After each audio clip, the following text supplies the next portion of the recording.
Glória a Deus. Em setembro do ano passado, nós nos reunimos enquanto equipe para gerarmos e programarmos todas as séries de mensagens deste ano. Olá, eu sou o A Renan. Guerra Mundial, ela faz parte de uma das séries que foram planejadas no ano passado. E com isso em mente, eu já gostaria de incentivar você a orar, porque em setembro ou outubro deste ano nós nos reuniremos de novo como equipe para sonharmos com o próximo ano, para buscarmos em Deus tudo aquilo que Ele tem preparado para nós. Nós sabemos que o nosso Deus não nos pega de surpresa, mas Ele nos prepara. Ele direciona o seu povo em relação a tudo que o seu povo vai viver.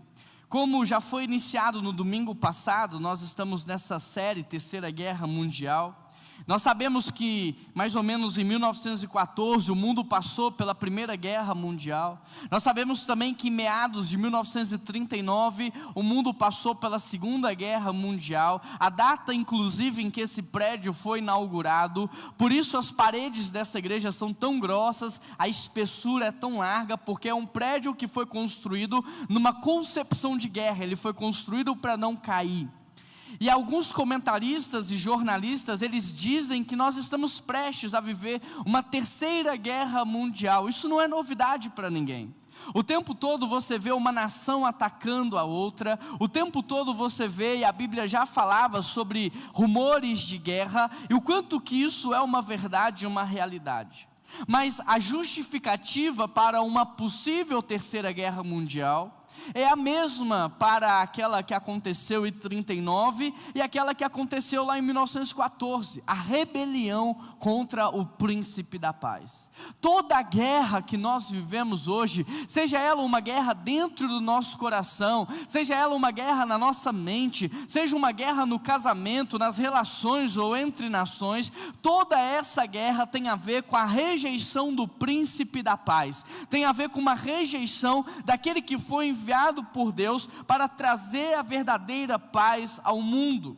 Por isso, ao longo dessa série, nós trabalharemos a origem do pecado, do mal, nós trabalharemos toda essa questão da rebelião, da rebeldia, e nós avançaremos tratando outros pecados também.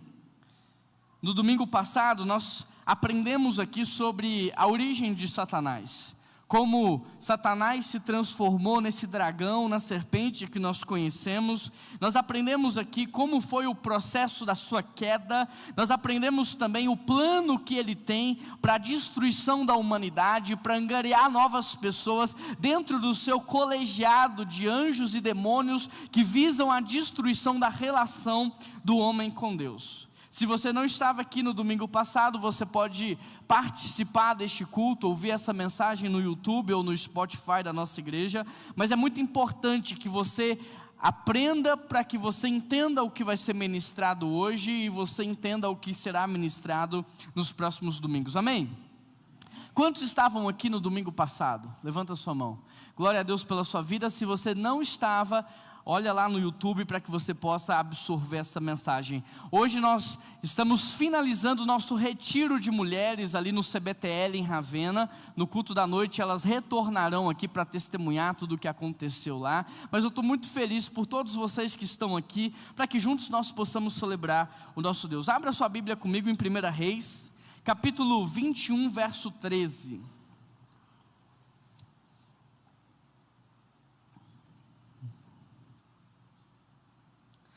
Primeira Reis, capítulo 21, verso 13. É em momentos assim que a gente valoriza a esposa da gente, né? Desde quinta-feira, minha esposa está lá no retiro.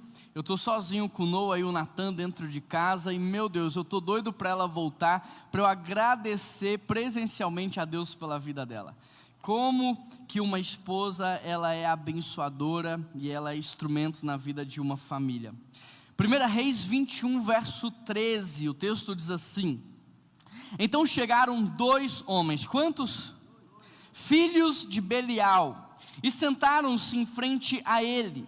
E os homens de Belial testemunharam contra Nabote na presença do povo, dizendo: Nabote amaldiçoou a Deus e ao rei. Então o levaram para fora da cidade e o apedrejaram até a morte. Feche os seus olhos e peça a Deus que fale com você. Ah, pastor, mas eu não entendi nada desse versículo. Peça a Deus para ministrar o seu coração, para descortinar os seus olhos, para quebrantar a sua vida, para que a palavra dele venha transformar o seu entendimento. Querido Deus e eterno Pai, mais uma vez estamos aqui diante do Senhor, clamando ao Senhor por direcionamento, por uma renovação da nossa mente, por um quebrantamento do nosso coração, por uma santificação do nosso ser. Nós pedimos ao Senhor que venha trabalhar nas nossas vidas, para que a nossa vida glorifique a Ti, como único Senhor e Salvador das nossas vidas, ó Pai. Descortine os nossos olhares, abra o nosso coração, abra o nosso entendimento, para que a Tua palavra seja ministrada debaixo da unção do Teu Espírito, e para que sejamos alcançados pelo Senhor. Em nome de Jesus que nós oramos, e toda a igreja diz... O texto de Nabote, ou o texto de 1 Reis, capítulo 21, vai narrar a história de Nabote. Para que você entenda, aqui há um pedido inicial de Acabe, rei de Israel. Então nós temos alguns personagens aqui. Acabe, rei de Israel, aborda Nabote, e ele vai tentar comprar a vinha de Nabote. E aí o que acontece é que Nabote não vai vender, porque ele não pode, aquele terreno foi conquistado via uma herança, e ele não pode, ele recusa a oferta então do rei de Israel. Só que esse rei de Israel, ele é muito mimado, e ele fica entristecido, fica em casa chorando, resmungando. Aí a sua esposa Jezabel, vendo a tristeza dele, ela se propõe a ajudar. E ela falsifica cartas em nome do rei com carimbo real, e ela envia cartas dizendo: olha, eu quero que vocês destaquem Nabote no meio do povo. Todo mundo precisa saber quem ele é, todo mundo precisa saber quem esse homem é, e eu quero que vocês comecem a difamá-lo, quero que vocês comecem a inventar mentiras em relação a esse homem, dizendo que ele blasfemou contra Deus, que ele está blasfemando contra o rei. E aí então o que acontece é que toda a cidade se reúne, eles apedrejam esse homem, e esse homem é morto. Depois da morte de Nabote, um homem inocente, Jezabel chega para Acabe, rei de Israel, e fala: agora você pode ir lá e você pode tomar a sua terra. Bom, diante dessa história que é muito conhecida, Jezabel, muito falada na igreja, você pode ter algumas perguntas, alguns questionamentos, como eu também tenho. Quando eu olho para textos complexos como este, eu oro a Deus dizendo: Pai, o que é que o Senhor queria falar com o seu povo quando o Senhor narrou essas histórias? Porque a Bíblia diz que nem tudo o que aconteceu está escrito, porque se fosse escrever tudo o que aconteceu, não haveria livros suficientes. Então, por que o Senhor captou essa história, selecionou essa história, para que o Senhor pudesse ministrar aos nossos corações o que é que o Senhor queria falar conosco? Eu sempre oro assim, dizendo: Deus, fala comigo. E aí diante desse texto, então eu me fiz algumas perguntas, e talvez essas perguntas podem te ajudar. E a primeira delas é: quais são os personagens desse texto? Quem são os personagens descritos aqui? Então você tem aqui Acabe, você já sabe, Acabe, ele é o rei de Israel. De forma mais precisa, ele é o 7º rei de Israel. Acabe governou por 22 anos a terra de Israel. Você tem Jezabel. Jezabel, ela não é israelita, ela é filha de Etibal, dos Silônios. O pai dela é rei dos Sidônios, uma região que hoje faz parte ali do Líbano. Seu casamento com Acabe foi um casamento arranjado, foi um esquema político para que pudesse fortalecer as duas nações. Só que Jezabel, como ela era uma mulher idólatra, quando ela vem para Israel, ela traz consigo 450 profetas de Baal e 400 profetas de Assira, e ela coloca esses homens na sua mesa. A fim de afrontar o rei de Israel, ela faz com que ele engula tudo isso por goela abaixo, ela faz com que ele tenha que aceitar essa dura verdade diante dele. A guerra de Jezabel contra os homens do Senhor é uma guerra tão forte que Jezabel vai arrumar problemas com o profeta Elias. Você conhece também essa história. Já Nabote, ele é um israelita, ele possuiu uma vinha. É o pouco que nós sabemos deste homem, que era um homem íntegro, que era um homem honesto, que ele herdou essa terra da sua família e que ele cultivava essa vinha para a sua sobrevivência. A segunda pergunta que nós podemos fazer olhando para esse texto é: o que é um filho de Belial? Talvez ao ler esse texto saltou aos seus olhos a expressão filhos de Belial. Eu também durante muito tempo li essa expressão em diversos textos da Bíblia e nunca havia me questionado sobre o significado de tudo isso. Mas a primeira coisa que você precisa saber é que a expressão filhos de Belial, ela foi encontrada pela primeira vez em Deuteronômio 13:13, dita pelo próprio Deus para se referir a determinados indivíduos que estavam tentando provocar idolatria no meio do povo. Eles estavam dizendo ao povo de Israel: venham, vamos adorar outros deuses, venham, vamos conhecer outros deuses, outros ídolos, vamos prestar cultos a outras imagens. A expressão filho de Belial, ela é composta por duas partes. Bané, que significa filhos de, uma forma hebraica de trazer a conotação de características que são passadas de uma pessoa para outra, não através da biologia ou da genética, mas a partir da influência de relacionamento. E Belial, que significa homem sem valor, homens inúteis, pessoas ociosas, com muito tempo vago na vida. Essa palavra Belial, ela também é composta por uma junção de duas expressões: Bali, que significa sem, e Al, que significa proveito. São homens sem proveito. Portanto, filhos de Belial são homens e mulheres ociosos, com a cabeça vazia, homens e mulheres que nunca construíram nada, que nunca se entregaram por um projeto maior. Assim, filhos de Belial referem-se a pessoas que personificam um estado ideal aonde Satanás deseja usar. Filhos de Belial são determinadas pessoas que o inimigo fica rondando a terra, procurando justamente essas pessoas, porque são pessoas fáceis de serem manipuladas. A versão Almeida Revista e Corrigida, ela manteve essa expressão filhos de Belial. Mas outras versões, a fim de simplificar o entendimento do povo, mudou da expressão filhos de Belial para homens ímpios, homens perversos, homens maldosos. Talvez na sua versão, se é uma versão mais contextualizada, você vai ver justamente essa palavra, para que você tivesse um melhor entendimento daquilo que Deus queria dizer. Lembrando que a primeira vez que essa expressão foi usada na Bíblia, ela foi dita pelo próprio Deus para exemplificar homens que estavam debaixo de uma influência maligna. Por exemplo, lá em 2 Samuel capítulo 20, verso 1, está escrito assim: e aconteceu que achava-se ali um homem de Belial, cujo nome era Seba, filho de Bicre, benjamita, e tocou a trombeta e disse: não temos parte em Davi. Então todos os homens de Israel subiram do segmento de Davi e seguiram Seba. Aqui você vê um filho de Belial dividindo o reino de Israel no tempo de Davi. Ele está dizendo assim: olha, eu e você não temos parte com Davi, vamos rachar esse reino, vamos dividir esse reino, vamos construir uma outra nação. E o tempo todo que Deus usa filhos de Belial, Ele usa para se referir a homens que estavam dentro, mas não faziam parte, e homens que promoviam a separação, a destituição. Em outras palavras, Belial é uma entidade que ela gosta de ser imitada. E para que você entenda, Deus cria, Deus é Pai, Deus gera. E quando Deus gera, Ele gera a partir da expressão de quem Ele é. Mas Satanás não cria, Satanás não gera. Então Ele faz com que você o imite a partir de influência. Ele faz com que você adote características dele a partir de uma relação. Satanás trabalha o tempo todo para que você tenha valores e princípios do reino das trevas. E quais são esses valores e princípios? O orgulho, o egoísmo, a vaidade, o individualismo,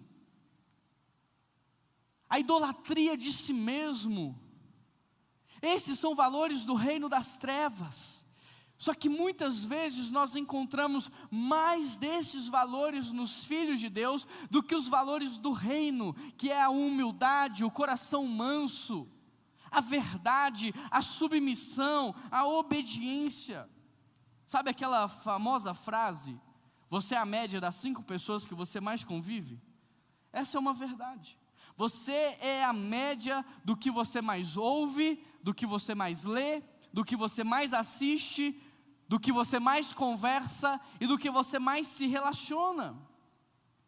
Você é a média daquilo que você está escutando dia e noite. Agora a questão é, o que você está escutando? Porque a Bíblia diz que a fé vem pelo ouvir. Mas tanto a fé vem pelo ouvir, mas a distorção da fé também vem pelo ouvir. O que você escuta dia e noite? Você é a média daquilo que você assiste o tempo todo. O que é que você tem assistido? Porque a Bíblia diz que os olhos são a lâmpada do corpo. A partir dos seus olhos, o seu corpo é alimentado. Que tipo de assunto você conversa o tempo todo? Que tipo de relacionamento você tem? Você é a média disso. E porque nós estamos pouco expostos à palavra de Deus e mais expostos às músicas, aos filmes, aos seriados, aos telejornais, o que você acha que está acontecendo conosco? Hoje nós somos muito mais influenciados pelo reino das trevas do que pelo reino da luz. Como, Juan, eu sendo um filho de Deus, como, Juan, eu tendo o hábito de frequentar a igreja todos os domingos, como que eu posso ter valores das trevas em mim? Como que eu posso cultivar princípios do mundo espiritual caído em mim? Como? É só você olhar as influências que você recebe. É só você olhar aonde é que você passa mais tempo. Querido, nós passamos aqui 1h30 em 168 horas, isso não é nada. E tem gente que ainda diz assim, olha, eu vou trocar de igreja porque essa igreja não me alimenta.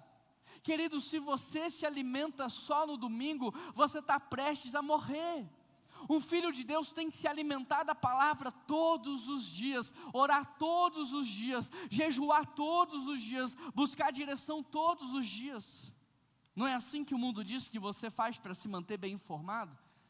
Se você assistir o jornal de manhã e não assistir à noite, o mundo diz que você já está desinformado, é verdade ou não é? É tanta coisa que acontece em 12 horas que você precisa o tempo todo entrar lá, deixa eu ver o que está acontecendo no mundo. Deixa eu ver o que vai acontecer com a moeda, deixa eu ver o que está acontecendo com a política, deixa eu ver o que está acontecendo na nação. É o tempo todo você precisa estar buscando. Mas o que é verdade no nosso mundo é verdade também no mundo espiritual. Em outras palavras, presta atenção nisso, Satanás passa tanto tempo com você, que é óbvio, que é inevitável, que você agirá muito mais parecido com ele do que com Deus.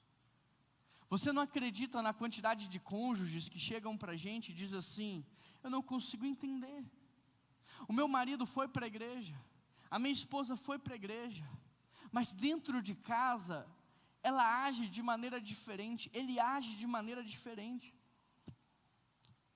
Como que isso pode ser real, pastor? É real, porque a sua maior influência não é a igreja, porque a sua maior influência não é a palavra, é uma conta que não está batendo. Sabe quando é que o seu marido vai ser transformado? Quando ele for encharcado diariamente da presença de Deus. Sabe quando é que a sua esposa vai ser transformada, vai ser uma nova mulher? Quando ela for encharcada diariamente pela presença de Deus. Mas no dia a dia não é assim que funciona. Nós preferimos 1000 vezes um happy hour depois do trabalho do que uma célula. Eu estou mentindo? A gente prefere 1000 vezes ir para um happy hour para jogar a conversa fora, para ser influenciado com valores e princípios que não são nossos, do que levar a nossa família para uma célula. Nós preferimos 1000 vezes assistir um telejornal pela manhã, do que colocar a família numa mesa e fazer um devocional. Nós preferimos 1000 vezes chegar à noite e colocar um seriado na televisão, do que fazer um culto doméstico. Como que você quer viver o novo? Como que você quer ver a transformação no seu marido, na sua esposa, nos seus filhos? A culpa não é do evangelho.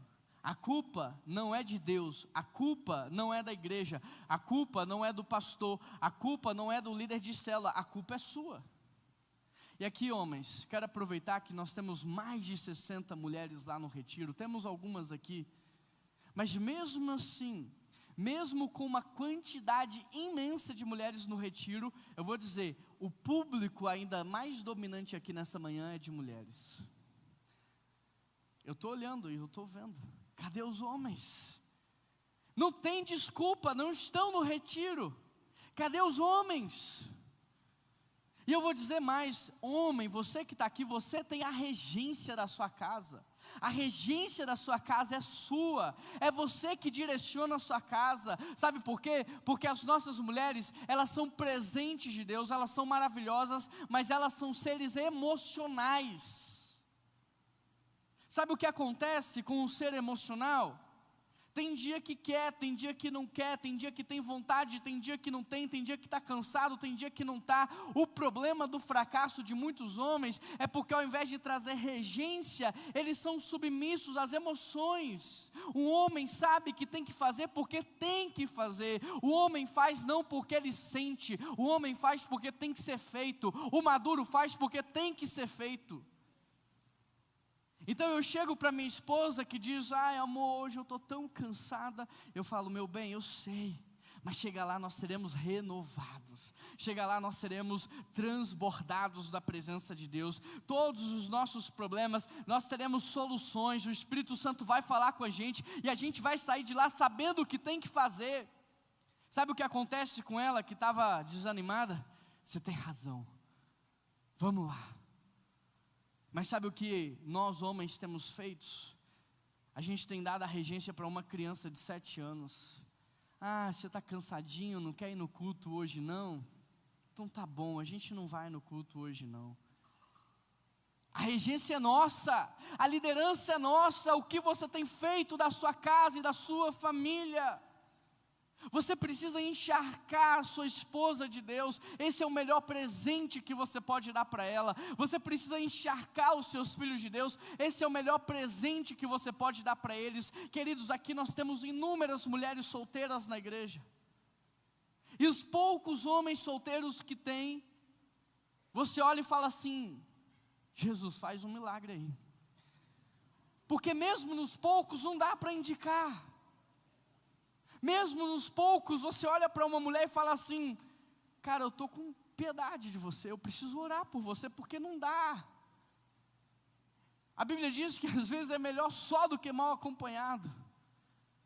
Não dá, tem que orar. Agora, se você é um jovem solteiro e está aqui me ouvindo, não se acomode com essa palavra. Busque ao Senhor dia e noite.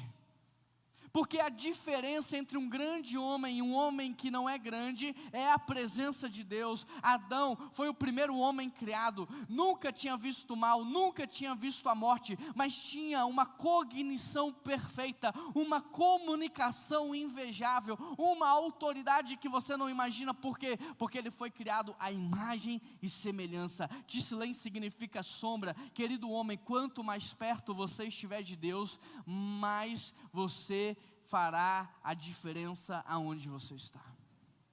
E deixa eu te dizer mais, o que forma homem é outro homem. Homem não forma em sala de aula. A gente é formado na relação.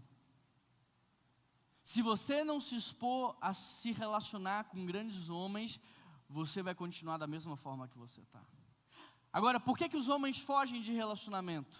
Sabe por quê? Porque homem não é como mulher, que olha para ele e fala assim, oi meu benzinho, vem cá, deixa eu te ajudar. O homem, se preciso for, pega o outro pelo ombro e chacoalha, acorda, o que você está fazendo da sua vida? O homem, se preciso for, empurra. O homem, se preciso for, ele traz palavras duras. E é por isso que tem muito homem fugindo da relação com o homem, porque não quer ser confrontado, mas a Bíblia diz, é o ferro afiando o ferro. Você acha que esse processo de desgaste é fácil? Não, dói, mas crescer dói mesmo. Só que pior do que a dor do crescimento é a dor de não crescer. é a dor de ver todo mundo florescendo e você ficando para trás. Então, homens, se expõe a bons relacionamentos. Escolha se relacionar com homens com mais santidade do que você, mais integridade do que você, com mais seriedade com você, porque eles vão te constranger a melhorar. Escolha não se relacionar apenas com os meninos. Escolha não conversar apenas de churrasco, futebol e política. Escolha conversar sobre caráter, sobre integridade, sobre futuro, sobre segurança da sua casa, sobre como impulsionar a sua esposa. Satanás tem passado tanto tempo com as famílias, que isso explica o porquê elas são tão influenciadas. A terceira pergunta que nós podemos fazer ao olhar para esse texto é como que Satanás usa então o filho de Belial. Então vieram 2 homens, filhos de Belial, e se puseram de frente dele. Testemunharam contra Nabote, dizendo: ele blasfemou contra Deus e Israel. Então aqueles que ouviram acreditaram e apedrejaram aquele homem inocente. Filhos de Belial são pessoas que nunca fizeram nada, nunca construíram nada, mas estão lá com o controle remoto na mão, criticando todo mundo que aparece na televisão. Filhos de Belial são pessoas que não se dispõem a servir, não se dispõem a ajudar, mas está lá criticando o pai, criticando a mãe, criticando o líder de célula, criticando o chefe no trabalho, criticando um político. Ele mesmo não fez nada. Tem 30, 40 anos e não construiu nada. Tem 60, 70 anos e não fez nada. Mas tem uma língua afiada para falar de todo mundo que está fazendo. Filhos de Belial são pessoas que amam se vitimizar, fazendo com que todos à sua volta se transformem em vilões. Meu pai e minha mãe é um vilão. Meu chefe é um vilão, meus colegas de trabalho são vilões, o meu líder de célula é um vilão, meu pastor é um vilão, ele é a única vítima, todo mundo é um vilão. Eles amam te fazer sentir o que eles estão sentindo. Então o objetivo deles é fazer com que você sinta dó, que você sinta piedade, para que a partir disso, eles tenham o poder de te manipular. Entenda isso, filhos de Belial não são pessoas que estão possessas por Satanás. São pessoas que cultivam um estilo de vida que Satanás ama usar. São pessoas que estão dando brecha, abertura para que o inimigo possa influenciá-los. Tem um ditado que diz assim: cabeça vazia é oficina do diabo. Você acha que esse ditado veio do quê? De uma observação do que são os filhos de Belial. Cabeça vazia é o lugar perfeito para Satanás habitar. Mente vazia é o lugar perfeito para ele cultivar sementes. Se você está trabalhando, se você está servindo, você não tem coragem de criticar o outro que está servindo, porque você sabe o preço do servir. Você sabe quanto custa servir. Então, se você serve em uma das escalas do louvor, você não tem coragem de criticar alguém que está aqui em cima, porque você sabe que tem que tirar a música a semana inteira, que tem que chegar aqui com a música aprendida, porque não tem cifra, não tem cola para você, tem que chegar aqui 6, 7 horas da manhã para organizar, passar som, ajustar. Então, se você serve, você não tem coragem de chegar e falar assim: não gostei do fulano ali não, porque você sabe quanto custa estar aqui em cima. Se algum dia você já pregou na sua vida, se você sabe quantas e quantas horas uma pessoa precisa estudar para pregar, quantos e quantos livros, dicionários de grego, de hebraico, de aramaico, quantos e quantos teólogos você tem que ler para chegar aqui e ministrar 1 hora, você não falaria mal.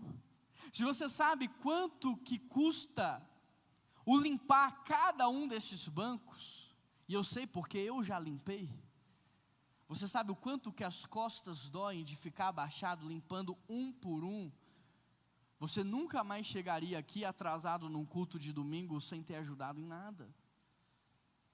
Mas aqueles que não servem, aqueles que não ajudam, aqueles que estão com a cabeça vazia, o inimigo vai lá e coloca uma sementinha. Aqueles que lideram célula não têm coragem de falar mal de um pastor, porque cuida de 12 pessoas e sabe que com 12 pessoas ele acorda de madrugada, ele vai ajudar casal, ele vai visitar gente no hospital, ele tem que socorrer uma crise, e se ele faz isso por 12 pessoas, ele fica pensando, e o pastor que tem 1000? Imagina o telefone desse homem, imagina o WhatsApp desse homem, imagina a caixa de e-mail, imagina esse homem aonde está, ele precisa socorrer pessoas, mas quem está com a cabeça vazia, quem está ocioso, está num cenário perfeito para o inimigo semear discórdia. Quais estratégias Satanás usa? Presta atenção, os filhos de Belial são pessoas que estão dentro e não fora. Todas as vezes que a Bíblia se referiu a um inimigo de fora, ela se referiu como um incircunciso, como um filisteu, como um gentil e nunca como um filho de Belial. A Bíblia só fala que é filho de Belial quem está dentro. Agora, dificilmente você vai ver um filho de Belial possuído, porque a estratégia é justamente a infiltração. Se ele ficar possuído, ele vai ser revelado, o demônio vai ser expulso e a situação vai ser resolvida, mas não é isso que o inimigo quer. O inimigo não quer que um filho de Belial seja descoberto, porque senão o seu trabalho cai por terra. Por isso, o que ele faz? Ele pega aquelas pessoas que não fazem nada, ele pega aquelas pessoas que não servem, que não ajudam, e ele faz essas pessoas começarem a fazer isso. Então quem antes não orava, agora começa a frequentar uma vigília. Quem antes não servia, agora começa a servir. Quem antes não ajudava, agora começa a ajudar. Só que a motivação está errada. A motivação está errada. E aí um filho de Belial, ele faz a coisa certa, só que do jeito errado. Ele faz a coisa certa com a motivação errada. Entende? Porque antes de manipular, ele precisa ganhar o seu coração. Antes de manipular, ele precisa ganhar autoridade, ele precisa ganhar o direito de ser ouvido, ele precisa ganhar fidelidade no meio da igreja. Grava isso no seu coração, filhos de Belial não agem possuídos, eles agem seduzidos por Satanás. 1 João capítulo 2 verso 19 diz assim: eles saíram do nosso meio, mas na verdade não eram nossos. Há uma grande diferença entre você estar e você ser. Quantos aqui têm filhas? Pode ser que um dia você tenha na sua casa um genro, mas pode ser que ele esteja lá por interesse e não pela família. Pode ser que ele esteja lá porque está interessado na beleza da sua filha, na juventude da sua filha. Mas se por algum motivo ela adoecer, se por algum motivo alguma coisa acontecer, este que estava não estará mais. Porque a motivação dele nunca foi a família, foi sempre os seus objetivos pessoais. Existe uma grande diferença entre você estar na igreja e você fazer parte de uma igreja.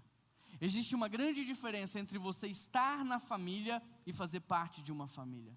Querido, a gente vem para a igreja com uma expectativa de que a igreja vai ser um lugar perfeito, de que os relacionamentos serão perfeitos, mas perfeito nem o meu relacionamento com a minha esposa é, nem o meu relacionamento com filhos que eu estou disposto a dar a vida por eles é. Como que eu posso projetar perfeição em pessoas que eu não conheço, que foram criadas em contextos diferentes? E aí quando nós somos decepcionados, nós temos a tendência de pular fora, porque não é perfeito.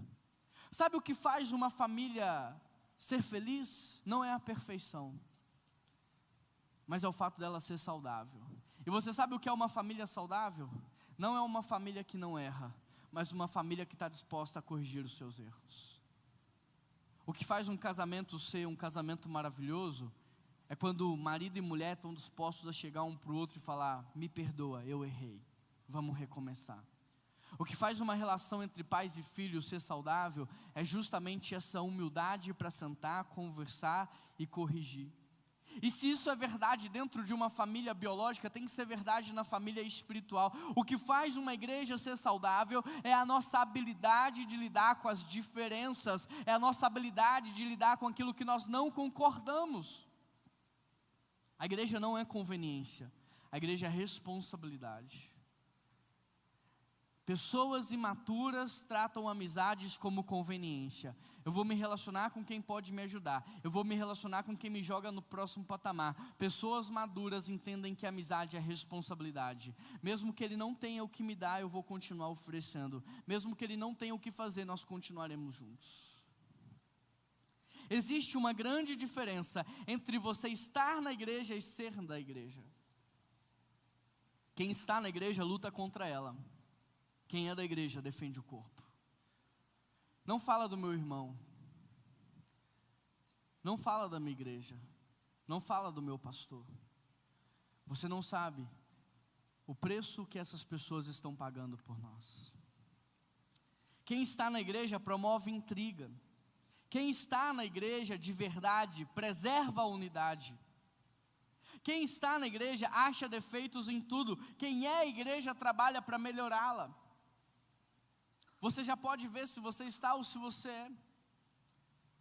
A outra estratégia de Satanás é a incitação da idolatria.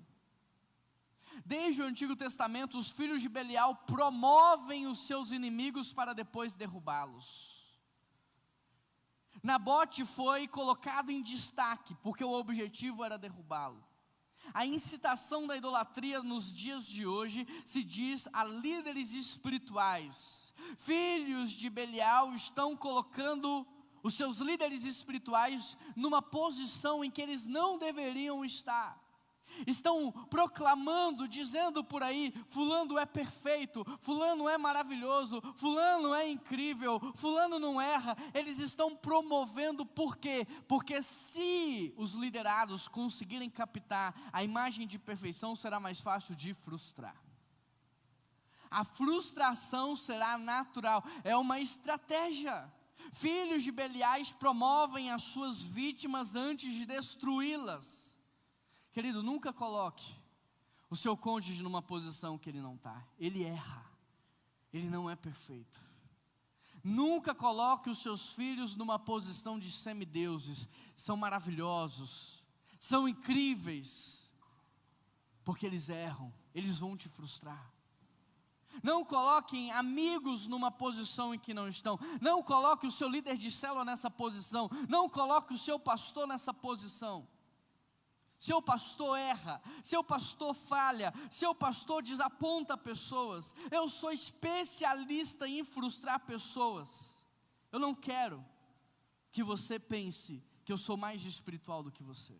Eu não quero que você pense que as minhas orações são diferentes das suas, que a minha vida com Deus está em outro patamar que é diferente do seu, que Deus me escuta mais do que escuta você. Isso não é verdade. Eu sou um homem pecador assim como você é. Eu luto com tentações todos os dias. Todos os dias eu luto contra o pecado, assim como você.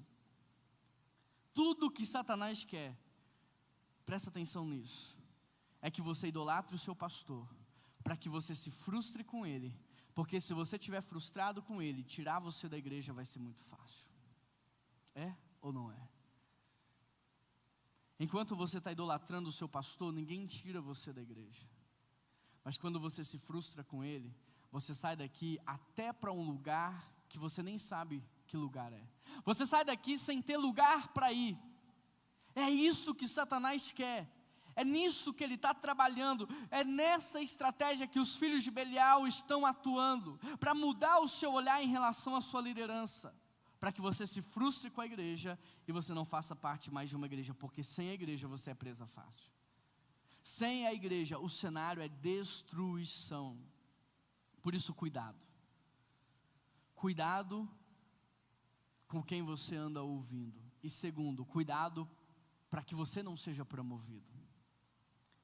Eu falo com a minha equipe, não escute a multidão, porque a multidão é burra. A mesma multidão que grita Hosana, grita crucifica. Cuidado com aqueles que estão te promovendo. Pode ser que a intenção deles seja derrubar você. Isso aqui, isso na sua empresa, isso aonde você estuda. Guarda esses aprendizados para a sua vida. Outra estratégia de Satanás é o falso testemunho.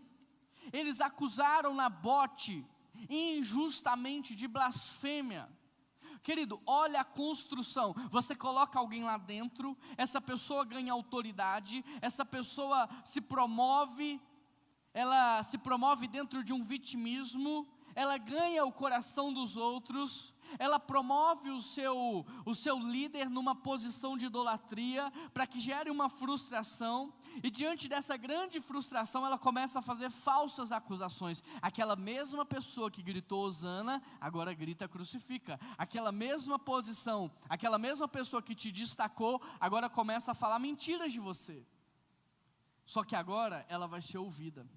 Só que agora ela tem autoridade. Só que agora ela está pregando uma grande armadilha de destruição. Nabote, mesmo sendo inocente, foi apedrejado, morto e perdeu a sua terra. Você já parou para pensar em quantos pastores na história da humanidade não foram apedrejados por Jezabels do seu tempo? Você já parou para pensar em quantos pastores lidaram com falsas acusações feitas por Jezabels, espíritos de Jezabel, entidades de filhos de Belial? Já parou para pensar em quantos líderes perderam os seus ministérios de maneira injusta? Já parou para pensar na quantidade de pessoas que já saíram das igrejas, enganados por Satanás, e que hoje não estão em lugar nenhum, porque era justamente isso que o inimigo queria fazer? Querido, hoje eu sou o seu pastor, mas eu já passei por isso, eu já estive sentado aí. Eu participei uma vez de uma igreja, que um pastor foi demitido, na nossa cabeça, que era adolescente, da noite para o dia, a gente não sabia do contexto. Ele foi demitido, e eu abraçando, porque a gente tem a mania de abraçar aqueles que estão numa situação pior, a gente tem essa mania. Fui com ele para uma outra igreja, estive com ele em um outro lugar, mesmo as pessoas de autoridade na minha vida falando, não faz isso, não sai, não faz, eu fiz, eu saí. E aí eu fui com essa pessoa para um novo lugar, e chegou nesse novo lugar, não dias, não meses, mas anos depois, a pessoa fez nesse novo lugar o que ela tinha feito no outro, e nós descobrimos a razão do porquê ela tinha sido demitida, e a razão era muito pesada, era muito cruel, e os danos foram terríveis em uma geração inteira de adolescentes. Eu já estive no seu lugar, eu já ouvi filhos de Belial, eu já fui seduzido por filhos de Belial, eu já comprei a ideia deles, eu já paguei o preço, por isso hoje eu estou instruindo você. Portanto, diante dessa verdade, entra a quarta pergunta: como vencer um filho de Belial?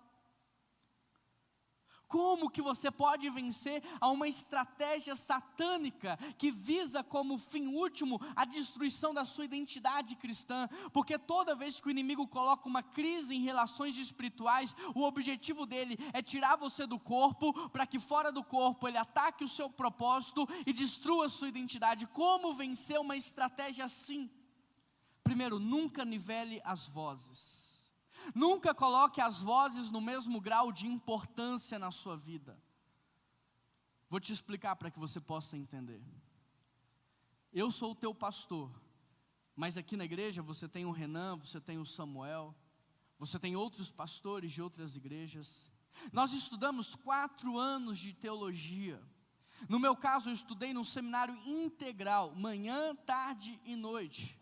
Eu fiz 2 anos de uma pós-graduação em Novo Testamento. Eu iniciei o meu mestrado na Vila Mariana, em São Paulo, na Faculdade Servo de Cristo.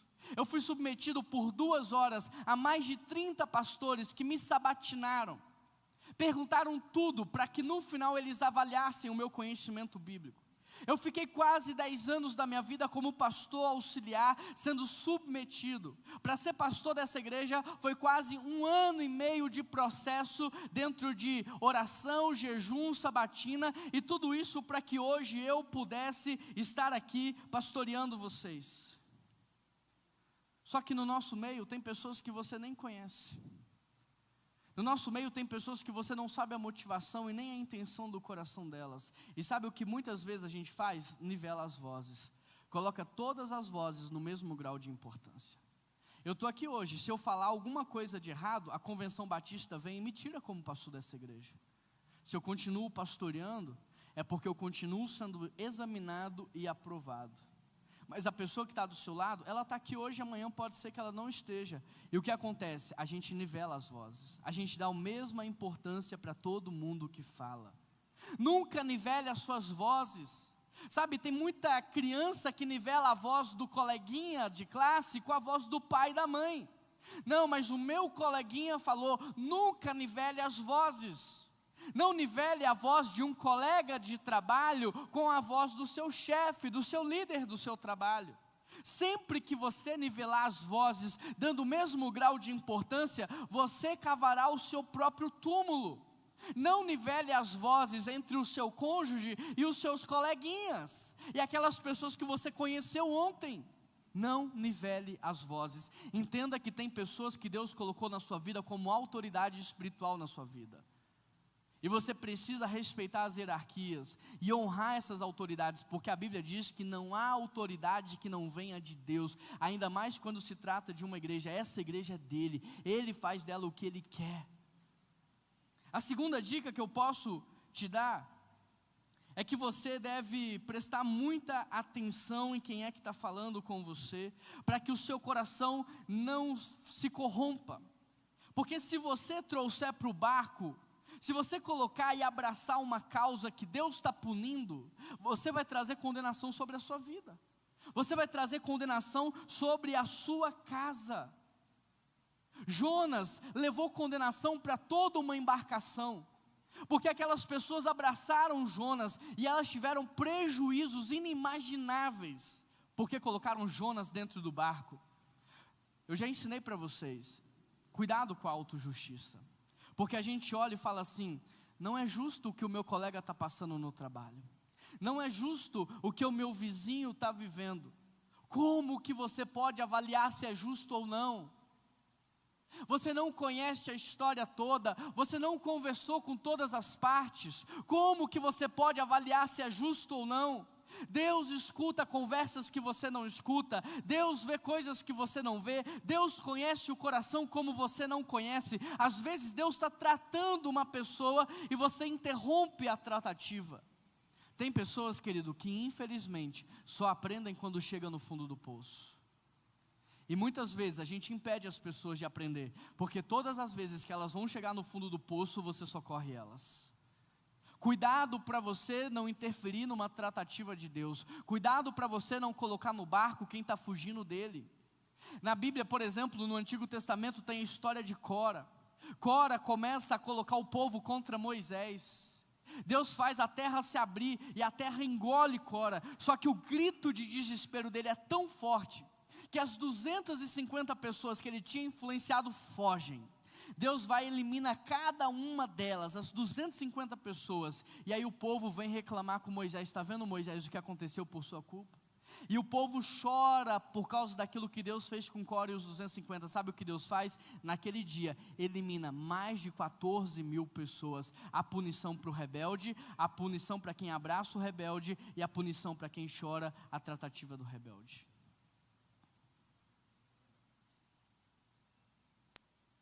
Na Bíblia, nós aprendemos que nós devemos checar as informações. A Bíblia diz que se você tem algo contra o seu irmão, você tem que ir ao encontro do seu irmão. Ah, mas quem me falou disse que eu não podia te contar. Se ele disse isso é porque já é mentira. Se ele disse isso porque já é uma fofoca. Quer destruir a estratégia de um filho de Belial, quer destruir uma estratégia de Satanás, cheque as informações. Escuta, foi isso mesmo que você disse? Escuta, foi essa a expressão que você usou? Queridos, vocês não sabem a quantidade de pessoas que chegam para mim e falam assim, pastor, você mandou fazer isso? Eu nunca mandei fazer isso. Pois é, chegou para mim que o senhor mandou. Pastor, o senhor falou isso ao meu respeito? Eu nunca falei isso a teu respeito. Acontece direto. Cheque as informações, porque senão você vai ser enganado. Se você é alguém que nunca checou as informações, o inimigo já sabe que você é manipulável. Agora, se você aprende a checar, o inimigo já olha e fala: eu não vou inventar mentiras para o Genesi, porque ele sempre pergunta. Eu nem vou perder tempo com a Luciana, porque ela sempre checa. Cheque as informações. E a última dica: respeite a hierarquia. Quando você se coloca contra os seus pais, você está se colocando contra Deus. A única justificativa que nós temos para ir contra uma hierarquia é se a autoridade sobre a minha vida está me direcionando para algo contra a palavra de Deus. Fora isso, se você se colocar contra os seus pais, você está se colocando contra Deus. Se você se colocar contra os seus líderes, você está lutando contra Deus. Se você colocar contra o seu pastor, você está lutando contra Deus. Respeite a hierarquia. O inimigo odeia um crente submisso e obediente. E a quinta e a última coisa que nós podemos perguntar para esse texto é: quais as consequências espirituais na vida de uma pessoa que promove o mal? Versículo 18, Deus fala assim: vá falar com o rei Acabe, rei de Israel, que vive em Samaria. Ele está agora na vinha de Nabote, onde foi tomar posse dela. Diga-lhe, assim diz o Senhor: você assassinou um homem e se apoderou da sua terra. E também disse, assim diz o Senhor: no lugar onde os cães lamberam o sangue de Nabote, lamberão o seu sangue. Vou trazer desgraça sobre você e o eliminarei. Eu varrerei os seus descendentes da terra. A respeito da sua esposa Jezabel, também falou o Senhor: os cães devorarão Jezabel junto ao muro de Jezreel. Os descendentes de Acabe que morreram na cidade serão comidos por cães, e os que morrerem no campo serão devorados pelas aves. O nosso Deus é justo. Nós não somos, Ele é. Deus escuta conversas que você não escutou. Deus sabe de coisas que você não sabe. Deus sabe coisas a meu respeito que você não sabe. Deus já me escutou falar coisas que você não sabe. Deus sabe coisas a teu respeito que eu não sei. Nada que Deus faz é injusto. O nosso Deus é justo em tudo o que faz. E Ele nos ensina que tudo que nós semeamos nessa vida, nós colhemos nessa vida. Não só nessa vida, mas nessa e na vida vindoura. Tudo o que você fizer contra uma pessoa, você vai colher na sua carne. Mas você vai colher também de forma espiritual. Toda injustiça, toda palavra de morte, toda condenação injusta, tudo o que nós fazemos, o Senhor sabe de tudo isso. Nada passou desapercebido dos olhos de Deus.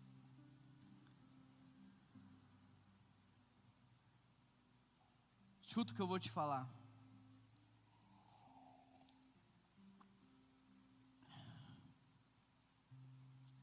Não é porque nada de ruim aconteceu até agora que Deus está aprovando o seu coração. O mundo espiritual trabalha com crédito. A gente planta, depois a gente colhe. Não é porque você ainda não está colhendo o mal que você não vai colher o mal. Não é porque ainda não aconteceu algo de ruim que você pode continuar fazendo o que você está fazendo. Sansão tocou no morto, quebrou um voto. Se você encontrasse Sansão naquele exato momento, você não diria que ele tinha perdido o seu voto. A Bíblia diz que o Espírito Santo vem como um vento impetuoso, mas ele sai de maneira silenciosa. Sansão nem percebeu que ele já não tinha o Espírito nele. Não é porque Sansão não foi punido na hora em que tocou o morto, que Deus estava se agradando do que ele fez. Não é porque Deus está te usando, que Ele está se agradando de você. Sansão, mesmo tendo quebrado o voto, continuou forte. Não é porque as coisas ainda estão acontecendo, que Deus está com você. A justiça dele não falha. Não veio hoje, mas virá. Deus perdoa os nossos pecados, mas Ele não nos livra das consequências espirituais. Se você matar uma pessoa, Ele pode te perdoar, mas você vai para a cadeia. Se você trair o seu cônjuge, Deus pode te perdoar, mas pode ser que o seu casamento não exista mais. Se você roubar na empresa, Deus pode te perdoar, mas pode ser que você vai ser demitido. Deus perdoa os nossos pecados, mas Ele não nos livra da consequência dos nossos erros. Por isso eu te pergunto, você quer mesmo continuar com essa postura de coração? Sabendo dessa verdade, você quer mesmo continuar com essa mesma disposição de mente, correndo atrás das fofocas? Você sabe o que está acontecendo? Me conta. Você sabe o que aconteceu? Me fala. Você vai continuar mesmo alimentando no seu coração sentimentos e pensamentos equivocados em relação aos seus irmãos? Você vai continuar mesmo propondo separação, promovendo a intriga? Você vai continuar mesmo contando mentiras? Querido, enquanto eu estava recebendo de Deus essa mensagem, o meu joelho estava no chão. Eu não estava sentado como você está. O meu joelho estava no chão. Enquanto Deus ministrava essa palavra ao meu coração, o meu rosto estava no chão. Porque o nosso Deus é justo. E a única coisa que eu conseguia falar para Deus é: me perdoa. Me perdoa pelo tipo de filho que eu tenho sido para o Senhor. Antes de pedir perdão sobre o tipo de marido que eu sou, me perdoa pelo tipo de filho que eu tenho sido para o Senhor. Me perdoa pela infidelidade do meu coração. Me perdoa por ter muito mais valores das trevas do que valores do teu reino. Me perdoa porque às vezes eu sou mais egoísta do que generoso. Eu sou mais individualista do que tenho a consciência da família. Me perdoa porque eu não tenho sido a expressão de quem o Senhor é. Me perdoa porque dos meus lábios não saem tantas verdades como saem do teu. Me perdoa. Me perdoa porque o Senhor conhece os meus pensamentos, o Senhor conhece as minhas emoções, o Senhor sabe do que há dentro do meu coração. Então ali com o joelho no chão, com o rosto no chão, eu só conseguia pedir perdão.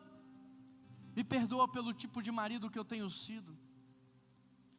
Me perdoa pelo tipo de pai que eu tenho sido para os meus filhos.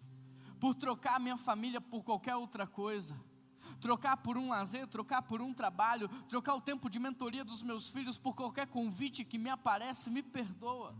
Me perdoa por muitas vezes preferir ficar anestesiado na frente da televisão do que discipular os meus filhos. Me perdoa. Me perdoa pelo que eu tenho feito com o que o Senhor me deu, o meu tempo, o meu dinheiro, meus dons, meus talentos. Me perdoa.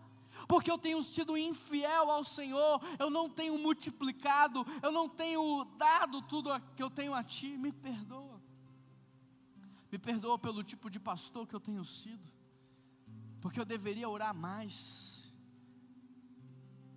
eu deveria saber mais o nome das pessoas, eu deveria conhecer mais a história de cada um, eu deveria me importar mais, eu deveria cuidar mais. Me perdoa. Feche os seus olhos. Quero pedir que as luzes do templo sejam apagadas, para que você tenha a mesma chance que eu tive.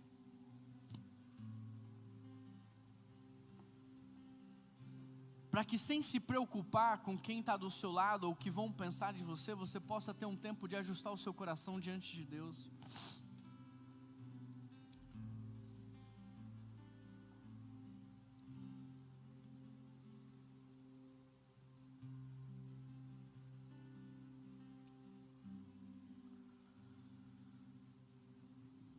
Não perca essa oportunidade. Você não sabe se você terá mais tarde ela. A gente não sabe se vai estar vivo amanhã. Hoje é a oportunidade que você tem. Agora é o seu momento. Se você quiser se ajoelhar, se ajoelhe. Se você quiser se levantar, se levante. Faça na medida do seu coração, na medida da contrição do teu coração, na medida do teu arrependimento.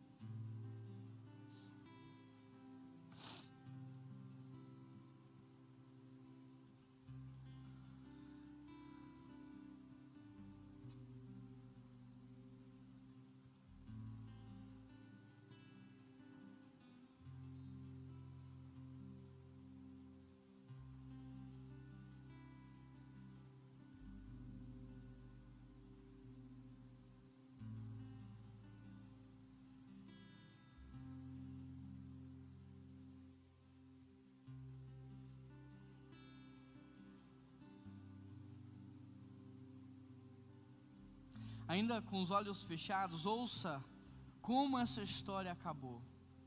Versículo 27. Quando Acabe ouviu essas palavras, rasgou as suas roupas, vestiu-se de pano de saco e ele jejuou. Quem fez isso? Um homem que estava com o coração pervertido, deturpado e corrompido. Um homem que estava distante de Deus. Olha a postura do coração dele. Ele se humilha, ele se prostra e ele jejua. Ele deitava-se de pano de saco e andava por aí assim. Verso 28. Então a palavra do Senhor veio a Elias, dizendo: você viu como Acabe se humilhou diante de mim? Você acha mesmo que o Senhor, querido, não está vendo a postura do seu coração nesse momento? Você viu como Acabe se humilhou? Deus está perguntando para Elias se Elias viu, porque Deus está vendo a sua humilhação. Deus está vendo o quanto que você está arrependido, o quanto que você está prostrado. Aí Deus diz para Elias: por ter se humilhado, eu não trarei desgraça durante a sua vida, mas apenas durante a sua posteridade. Querido Deus e eterno Pai, nós queremos pedir perdão ao Senhor, de todo o nosso coração, com todo o nosso entendimento, com toda a nossa alma, com toda a nossa razão, com todas as nossas emoções. Nós queremos pedir perdão ao Senhor. Nós queremos pedir, Deus, que o Teu Espírito Santo produza em nós o verdadeiro e o genuíno arrependimento. Que o Senhor mude a nossa mente, mude o nosso olhar, mude o nosso coração, mude o nosso falar, mude o nosso interpretar, mude a nossa sistêmica, Pai. Por favor, Deus, nos dá um coração igual ao Teu, nos dá uma mente igual à Tua, nos dá um olhar igual ao Teu, nos dá um falar igual ao Teu, Pai, nos dá de fato uma disposição igual à Tua. Não deixe a gente sair daqui da mesma maneira como nós entramos. Quebre as correntes, as amarras de Satanás. Quebre toda a feitiçaria, quebre toda a cegueira espiritual, quebre toda a manipulação espiritual no nosso meio, Pai. Em nome de Jesus, que toda seta lançada, que toda armadilha caia, seja desfeita em nome de Jesus. Que toda sedução do inimigo seja desfeita em nome de Jesus. Nós oramos por nós e por aqueles que aqui não estão. Nós oramos por nós, pelos nossos familiares, amigos. Nós pedimos perdão, Deus, pelos nossos pais. Pedimos perdão pela nossa família. Pedimos perdão por aqueles que lideraram essa igreja no passado. Pedimos perdão, Deus, pela liderança da igreja do presente. Pedimos perdão pela nossa igreja. Pedimos perdão pelo nosso povo. Pedimos perdão pela nossa família espiritual. Derrama graça e misericórdia sobre nós.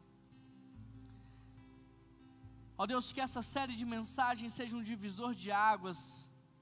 Que essa série de mensagens, ó Deus, faça com que deixemos coisas para trás. Que a Tua palavra pregada não volte vazia.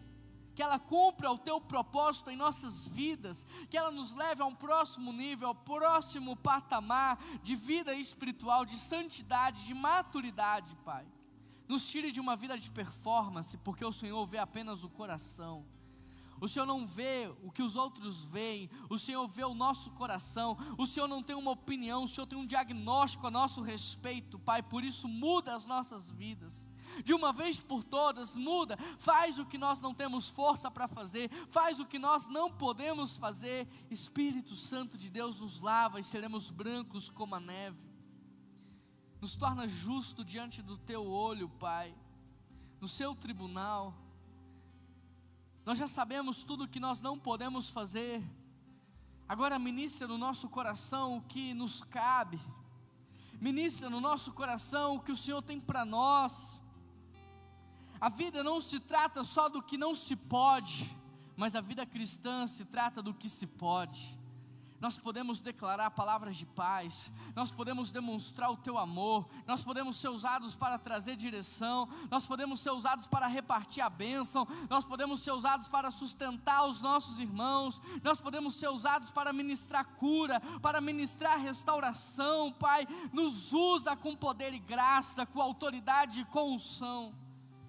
Nós nos arrependemos e deixamos para trás o velho homem, mas hoje nós somos nova criatura, buscando a santificação no Senhor.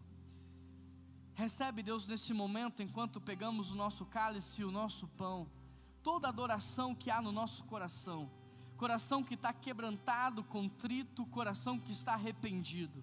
Recebe, porque tudo que vamos declarar é louvor ao único que é digno de receber, Jesus.